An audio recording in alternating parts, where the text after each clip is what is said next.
One might have thought that the United States Congress had descended quite far enough into the sewers of partisan dysfunction and moral cowardice. One would have been mistaken, for this week has delivered to us a spectacle so absolutely grotesque, so perfectly calibrated to expose the corruption at the heart of American power, that even the most jaded observer of our political theater must pause and marvel at the sheer brazenness of it all.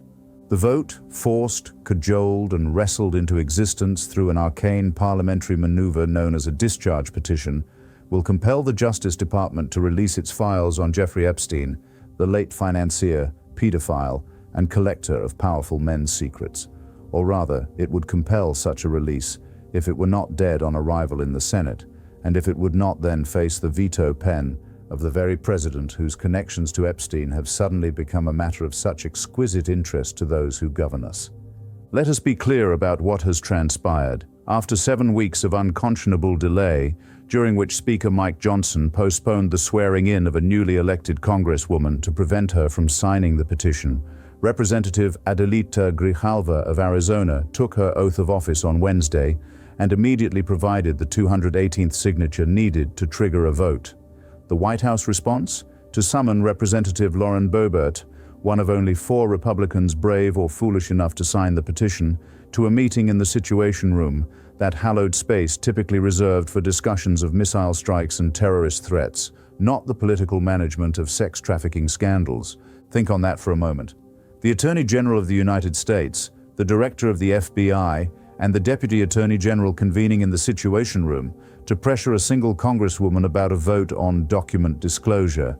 When White House Press Secretary Caroline Leavitt was asked about this extraordinary deployment of executive power, she had the audacity to present it as evidence of transparency. One wonders what Orwell would have made of such rhetorical judo. The Situation Room, apparently, is where transparency happens in the darkness, where conversations take place that cannot be detailed, where the machinery of state security is mobilized not against foreign adversaries, but against congressional oversight. The discharge petition represents a rare triumph of rank-and-file members over leadership, requiring 218 signatures to force a floor vote on anything, even measures that leadership opposes. It is, in other words, democracy functioning as designed, a rebuke to the concentration of power in the hands of the few. And precisely for this reason, it has sent the Trump administration into paroxysms of defensive maneuvering. The White House has distributed statements to multiple media outlets labeling Republican support for the petition a hostile act. Read that phrase again, a hostile act.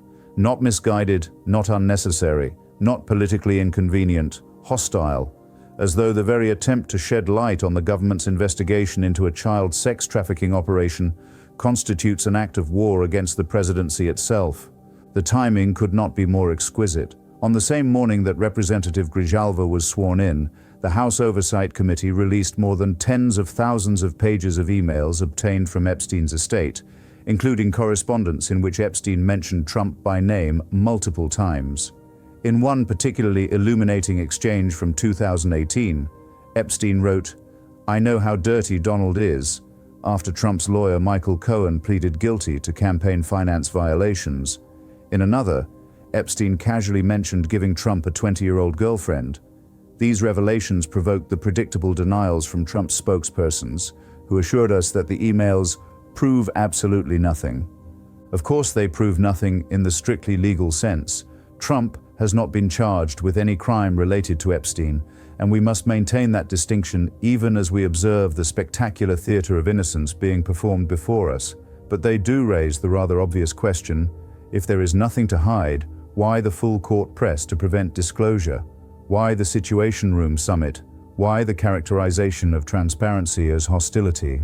The answer, one suspects, has little to do with law and everything to do with reputation, legacy, and the protection of a political class that finds itself uncomfortably proximate to a monster.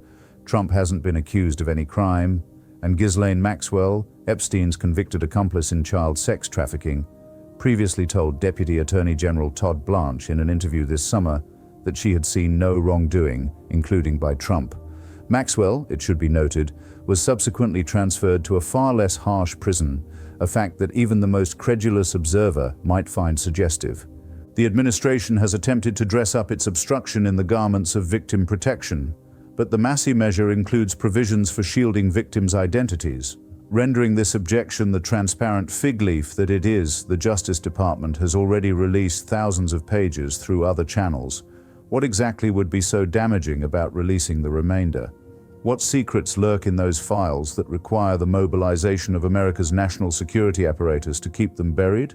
One is reminded of what Epstein himself allegedly said in a 2017 email: "I have met some very bad people, none as bad as Trump, not one decent cell in his body. So yes, dangerous."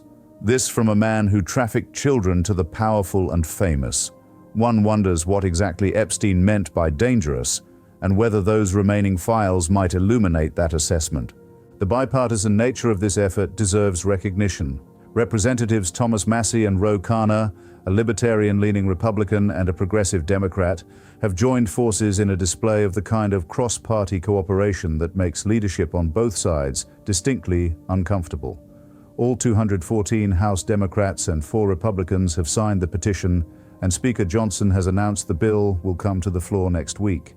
But even if it passes the House, it faces a dubious fate in the Republican-controlled Senate, where 60 votes would be needed for it to advance. At least 2 women who identify as Epstein survivors attended Grijalva's swearing-in ceremony, watching from the gallery as she signed the petition. Their presence serves as a reminder of what this farce is actually about. Not political theater, not partisan point-scoring, but justice for the women and girls who were systematically abused while powerful men looked the other way, or worse, participated. The administration's strategy has been to flood the zone with controlled releases, thousands of pages of largely redundant material designed to create the appearance of transparency while maintaining the substance of secrecy. House Democrats and Massey estimated that 97% of the documents released by the Oversight Committee had already been made public, while the rest were heavily redacted. It is transparency as performance art, disclosure as camouflage. And so we arrive at next week's vote, a meaningless exercise in accountability that will go nowhere, stymied by a Senate that has no interest in embarrassing a president of its own party, and by that president's veto pen should the impossible occur and the bill reach his desk. Trump has already dismissed the entire effort as the Democrat Epstein hoax, a phrase that manages to be both grotesque and revealing. A hoax? The trafficking operation was real, the convictions were real, the victims are real. What exactly is the hoax here? The answer, of course, is that the hoax is the pretense that our political class has any genuine interest in accountability when that accountability might implicate itself. The hoax is the suggestion that the Justice Department's files on one of the most notorious criminals of our age should remain locked away because their release might be inconvenient or distracting from the real work of government. The hoax is the idea that we live in a republic where transparency is the default and secrecy the exception rather than the reverse. But truth, as we have learned, is a commodity carefully rationed in Washington. It is dispensed in controlled doses, heavily redacted, strategically timed to minimize impact. The powerful protect the powerful, even, or perhaps especially, when the powerful are dead and disgraced. For to fully expose Epstein's operation would be to expose the entire ecosystem that enabled it, the network of influence and compromise that allowed a pedophile to operate in plain sight for decades. And so the vote will happen, the House will pass it, the Senate will kill it, or if not the Senate, then the President, and the files will remain sealed, their secrets safely buried with the man who knew too much about too many. The Republic will continue its slow march into the moral twilight, where every act of accountability is characterized as partisan warfare, where transparency is treated as a hostile act, and where the national security state is mobilized not to protect citizens from foreign threats, but to protect the powerful from the consequences of their associations. One might be tempted to call it a tragedy, but tragedy requires an element of nobility, a protagonist brought low by fatal flaw. There is nothing noble about this. It is simply corruption, dressed up in the language of national security and victim protection, performed by actors who have long since lost the ability to distinguish between governing and performing, between transparency and its simulation, between accountability and its theatrical substitute. The vote will happen, and nothing will change. And that perhaps is the real revelation here, not what is in the files, but what their continued suppression tells us about the nature of American power and the lengths to which it will go to protect itself from scrutiny. In the end, the Epstein files remain sealed not because releasing them would be dangerous to national security, but because releasing them would be dangerous to those who govern us. And in America today, that amounts to the same thing.